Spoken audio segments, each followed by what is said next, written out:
participation of the French Navy, and Australia was also there actively participating, no? And different countries who were there as observers are now signifying intentions to also have active participation in the different exercises. So we are not independent. We are not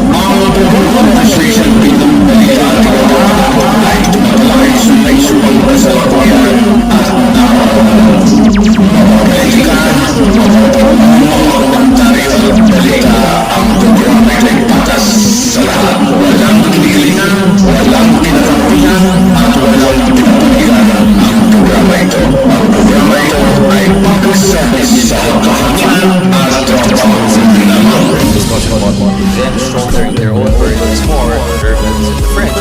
Maybe the effect will also be our allies in the region will also step up. It's not like Japan or India or small players or Australia. These are trillion-dollar economies. So I think before pushing the panic button, we have to realize that yes, China is big, but there are also other players who are not small. And some of them are even bigger than China potentially, like India down the road. Kay Yusek, from a National Security Council point of view, how are we, I don't want to use the word hedge because we're an ally with the United States, obviously, but how are we making sure that our options are not circumscribed by the whims of, wouldn't be nice if we have just peace with China, we'll solve all the problems together. Like, how do we make sure we're not confined to those kinds of... Siguro, Richard, let me answer that question by first saying that we are at the early stages of the Trump administration. No, it's very early. No, we're still trying to, even the people in the State Department, even the people in the Pentagon. And of course, sorry, if you can also say something on the 90-day freeze on the aid, yeah, please. Even the American public, they're also trying to find out, navigate through the new administration. So, I think this is just part of the adjustment period, no? But you know what's very what I think what I must emphasize is in the early stages of the administration, like 2 days after the oath taking, Secretary Manalo and Secretary Rubio had this very important phone call. Was number 3 on umpisa na po. That's right. And here in this call, Secretary Rubio underscored the U.S. ironclad commitment. No, I was not really expecting this early. Because if you remember, this ironclad commitment really was utilized by the Biden administration. So it's now being used by Secretary Marco Rubio. So that really shows the continuity of American support and, as I quote, ironclad commitment to the Mutual Defense Treaty. And both parties also talked about advancing security cooperation, talked about expanding economic ties and deepen access for regional cooperation. And this was followed by another meeting between Defense Secretary Gibo Chodoro and the new National Security Advisor Mark Waltz, wherein they also talked about strengthening the alliance between the Philippines and the United States. So I think if we base our assessment here, no, it really shows the solid foundation of the U.S.-Philippine alliance. And it would be too early for us to speculate on what this might be. Now, talking about how the U.S. deals with NATO, really, President Trump's issue with NATO is about the contribution of member nations into the cost of NATO, because the United States is the one paying for the large chunk of NATO expenses. So what Trump wants is, since we're providing the security umbrella, you have to step up as well, because the cost to the United States is enormous, and he would like to devote these resources to the American citizens, to the so logically, are we in a position to tell Trump, you stand with us because we're doing our part? Exactly. And I think we have shown to the United States that we have been ramping up also our defense spending. We now have a very clear archipelagic, comprehensive archipelagic defense concept, which really requires enormous sums of money into the investment into Philippine defense, to military spending or security spending. So if we follow the logic in NATO, wherein his asking the NATO members to devote more of their resources, I think 3% of their GDP to defense, we're also we're also Okay, sa doing the kanyang, same, sariling no? tahanan. Doing the same, spending a lot Ito po, of sa money sigat ng to be Sambuanga, able to continue sa the Rancho del Re-Horizon Rio, 3, which Sambuanga is now City, no? focused on Ayan. external So, defense ano and pa, ano pa territorial mga no? security Okay, of the ang, country. kanyang You saying in short, you're saying we're not in the same boat, we're not even in the same lake. Because when it comes to Trump's concern with Europe, it's a completely different situation Okay, from ang ours. unang, Because here in news Asia, we're doing our natin, part. Exactly. And that the Okay, foundations are itong, strong and bipartisan. Just to be clear, the patong-patong na 90-day kaso, freeze, Yes. what kind of aid does it affect? Does it affect foreign military financing from US? Does it affect other kind of defense aid agreements we have? Ano yung mga apektado dyan? And by the way, freeze lang yun, hindi sabihin mawala yan, di ba? Yeah. Attorney Bondo, Kasi there are two documents that came out of the White House. The first, from the United States government. The first one is the executive order issued by President Trump. And the second one was the memorandum issued by Secretary Rubio. And the one by President Trump it's not, it's still unclear. It's a bit ambiguous on what is the extent of the review being done. So even if we talk to our friends in the United States government, they're still trying to find out exactly. But my understanding is that it does not cover things like balikatan. It mostly covers development assistance to the Philippines, in particular the USAID projects in the Philippines. So anything funded by USAID, anything funded by the State Department will undergo a 90-day review. It doesn't mean that these projects will not continue. It's just that the President Trump wants to make sure that all of these projects are aligned with U.S. foreign policy. And if we base this on the discussions that we've had with U.S. leaders, members of the Trump administration, as I mentioned earlier, is that in my opinion, all of the projects that the U.S. are doing here are aligned with U.S. Foreign policy, especially the question of does this assistance strengthen the United States, or does it make the United States more secure? And I think all of their projects here make the United States more secure. I think probably it also has to do with the culture wars and issues there. Maybe Trump administration just making sure yung pera hindi na pupunta sa mga woke projects, as they call it, right?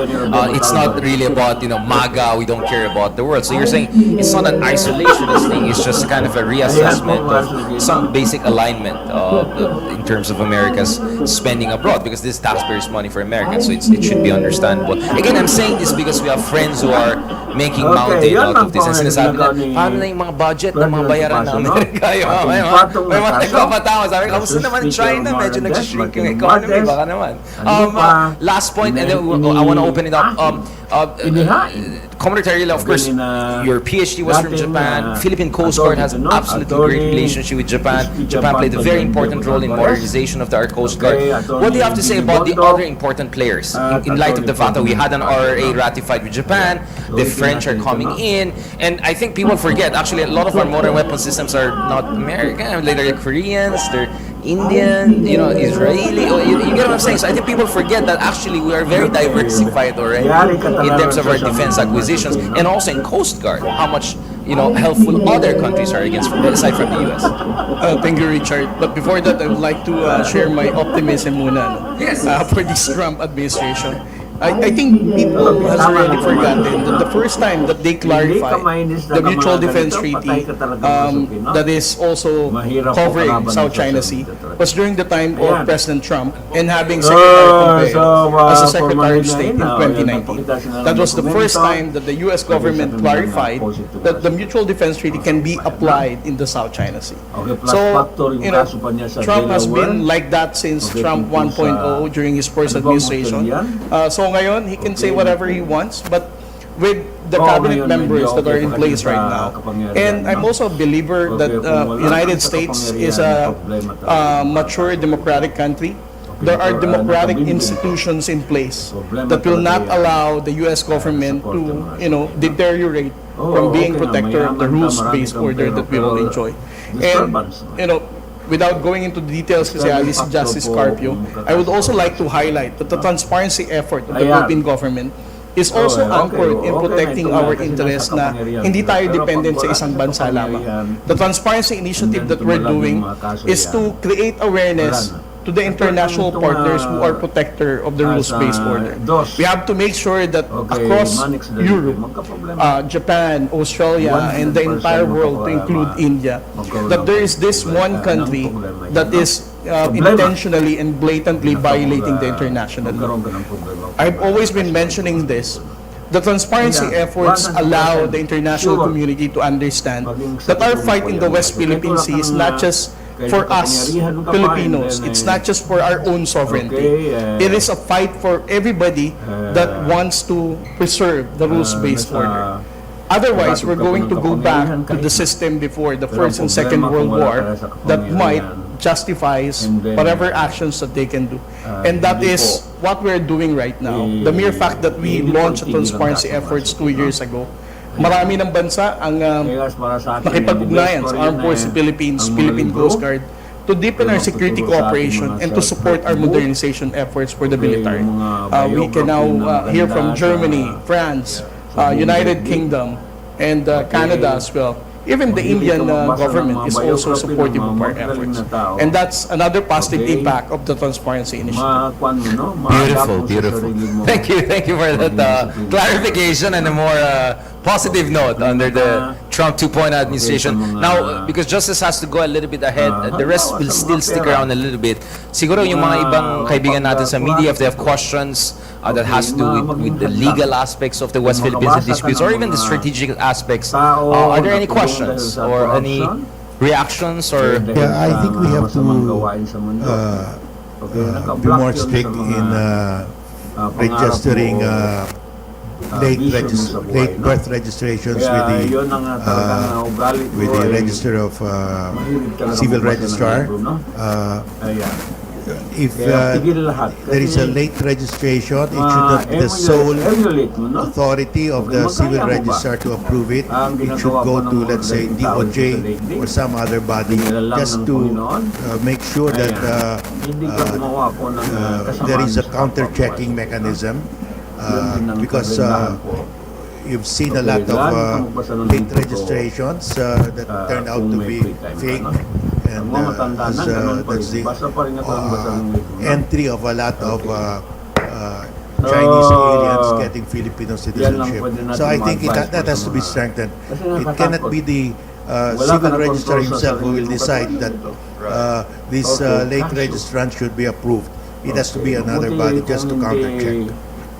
Mapatunayan ang kaso, no? Pero kung mapatunayan, For that, no, ang ano natin dyan is, when there is smoke, there is flame.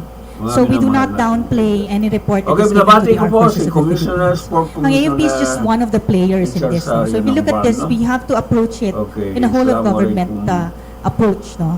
So if you look at all of this malign influence, all of these parts and bits and pieces that form part of a grand plan, tulong-tulong ang lahat ng iba't ibang ahensya rito. So tinitingnan natin dito, katulad nitong huling national nga na iniimbestigahan natin, he got his citizenship because he married a Filipina. So nasa batas kasi din natin yun. No? So yun yung nagamit for legality of that. So what we look into on the side of the AFP are national security implications. So yun sa side namin. That's why we are fortifying our units to have this intelligence command and cyber command. Kasi nga, ito na yung modern warfare that we're facing. So we also have to marry, yung efforts ng ating AFP into the contemporary modern challenges that we face. So ito, hindi kaya ng AFP ito lang, but together with all other agencies. Kasi nga, Bureau of Immigration,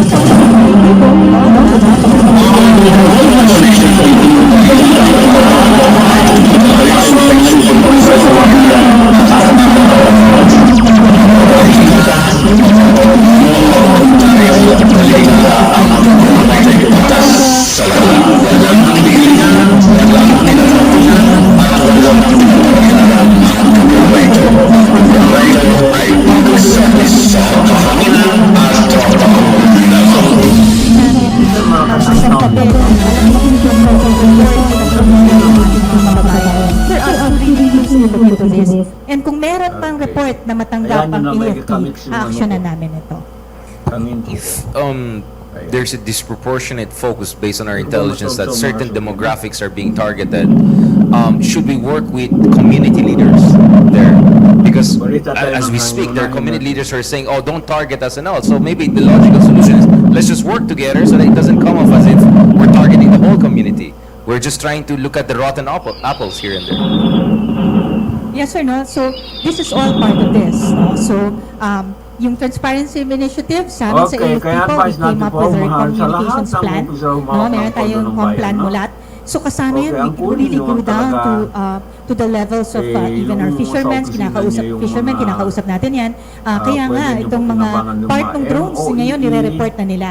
No? So, Okay, through yung mga all of this, yung travel, huling lumabas mga was a previous representation incident pa. allowance, kung Dahil meron nakita pa, nga niya katulad na namin noon. ito na malaking usapin na to. Na yung dati, Okay. hindi naman nila nire-report May because these are budget pa sa small mga incidents lang. travel. Ngayon, they also see Okay, a bigger yung, picture to this. So, pagbayad mas ng malawak na rin miscellaneous yung nyo, understanding ng yun bawat ang Pilipino, no? pakialaman, And yung pero concern yung, nila to be part of this. para sa So, ang gusto publiko, talaga din natin dyan is to ignite the ay, patriotism of the pwede Filipino and the makiusap tayo nationalism kayo, of every pakialaman, no? Filipino to be O, part hindi of na this nandito itong mga this conversation ginagawa as a ng, whole. Camera, yung speaker. Kung napatunayan ito, Sorry, Philippine Coast Guard. eh, And another question? problema talaga ang problema nila. Okay. Sasaki from the Kyoto News, Japanese. Eh, I kahit pa wish paano to po dahil ask. dito sa Nasa unang tanong tungkol dun sa kahit gaano pa ka-powerful insidente sa mo, kahit Palawan. ano Yes. pa, We have kasikat been mo, coordinating kung very magkasala closely ka, with our meron intelligence talagang services, magkakasang loob kumapal ng with the mga Philippine kaso. National Police, the National Bureau of Nila Investigation, and Jimmy all law enforcement agencies of government. Gaya nga nung sinabi ko kanina, because there will be announcements here in the next few dapat days. No? lesson Ah, learned. Siguro what I can say right now is that there will be more arrests. Okay. And this includes what happened there in Palawan. Bigyan ka ng kapangyarihan na gano'n. Because we have ramped Okay. up our counterintelligence efforts. Malakas na po sila. And because of Gawin nyo that, ang lahat we're para slowly talaga unraveling the sarili. conspiracy, no? Okay, This mayaman. operation that being Okay. done by foreign Huwag actors po masukin, no? to conduct espionage in the may- Philippines, no? Meron Ayoko po lang kasi pangunahan ang National Bureau of puusig sa'yo Investigation kung may and the problema Department ka. of Justice. But Meron ka problema yes, sa we bayan. are aware, no? In Hindi fact, mo kalain nila we are Topacio, part of the team that's Topacio, looking into nila this, Alvarez, and that the last minute we ng file pa sila ng expect ganito, no? more arrests in the coming kalakas days na because nila Martin you know Romualdez when yan you sa Kamara. when you have this Okay, type of pag wala individual na sa arrested, kanila this ang, leads to another individual to another ibang individual, tao. no? Because these are all Ganun talaga. cells, so to Okay. speak. So, So the other question, Okay, the Typhoon missile system, I think the Philippine government has been very clear. Its position that the presence of the Typhoon missile system in the Philippines was part, of course, of the Balikatan exercises. So the purpose of that was to train Filipino troops in utilizing this. It is not for offensive purposes. It is primarily for defensive purposes and to ensure that the Philippines has capacity to operate such weapon system, and the Philippines has expressed its interest to buy these types of systems. In the same manner that we bought the BrahMos missile system, in the same manner that we're getting other types of weapon systems, the Typhoon is just one of those tools that we can use to strengthen our comprehensive archipelagic defense concept. And very clearly, it is for defensive purposes. So, as mentioned by the armed forces, this is a sovereign act. This is a decision of the Philippine government. It is not meant for any other state. It is for the territorial integrity of the Philippines. And quite rich for China to talk about nuclear war as well. They're nuclear submarines and they're doing intercontinental ballistic missile tests last September. But from the AFP perspective, and then I want to go also to Justice Carpio on this big question. For that, na-mention naman ni Sir, it's all part of the comprehensive magkape archipelagic muna ako, defense no? concept. Magtipla muna ako ng kape. Nandiyan What naman. we do in terms of fortifying our defenses is a sovereign magandang act of the balita Philippines. natin. And kasama lahat yan, is are all interconnected to one another. Our CADC, is connected to our modernization projects. It's connected to the laws that are being passed, yung lumabas na about our archipelagic sea lanes, our SRDP. So lahat po ito is all connected to one another. So whatever we do in terms of fortifying our defenses is for us to determine and to put into play without any external entity dictating how we would do it. Justice Carpio, how do you see the whole Typhoon drama? Do you think the Philippines should push for acquisition of those weapon systems? Do you think we're making the Chinese rightfully nervous about this? What should be the big grand strategy on this front, if I may say? Well, we're just following what China did to the U.S. The Chinese, to prevent the Americans from sailing the South China Sea, they developed their Daofeng DF-21, 22 missiles, and that could target the aircraft carriers 1,000 kilometers away. And that is the asymmetrical defense.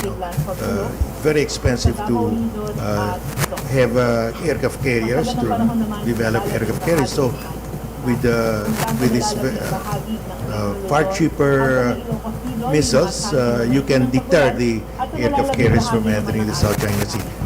We also cannot manufacture warships where they're very expensive.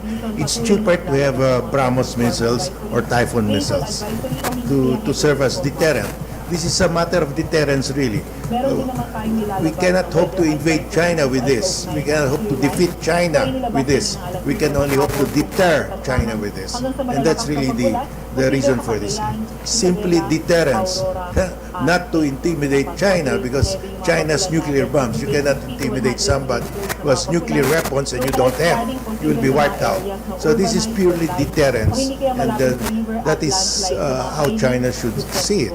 We're just defending. But Justice, there was a question: should we eventually push the Americans to extend their nuclear umbrella to us, or maybe it's too early to go that far? Because that's a big debate in Japan, from what I understand in conversations there. Well, that goes already with the Mutual Defense Treaty, because if there is a nuclear attack on us, then the Americans will be obliged legally to support us, and the only way to under international law, you have to retaliate with the same force that was used against you. So if it's a nuclear attack, you can respond by a nuclear attack. That's automatic under the Mutual Defense Treaty.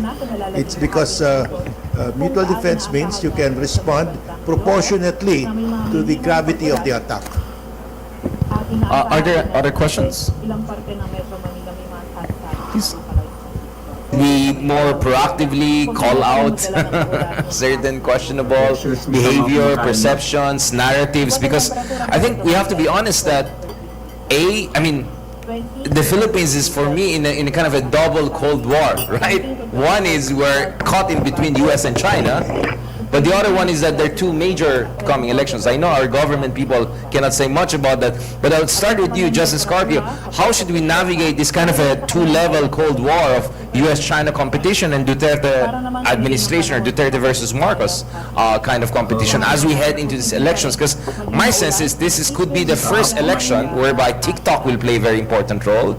We saw that in the US with the swing voters going for MAGA. We saw that in Indonesia with Prabowo's elections last year. But also, I think this is the election where we'll see a lot of discussion on West Philippines issue. We're already seeing surveys, no? Na boboto ba kayo sa mga pro-China candidates? We never had surveys like that before, right? Now we can have even, so that means that the tenure, the cadence, the trajectory of conversations is getting more serious because we're in a very serious situation. I think people are not realizing what's happening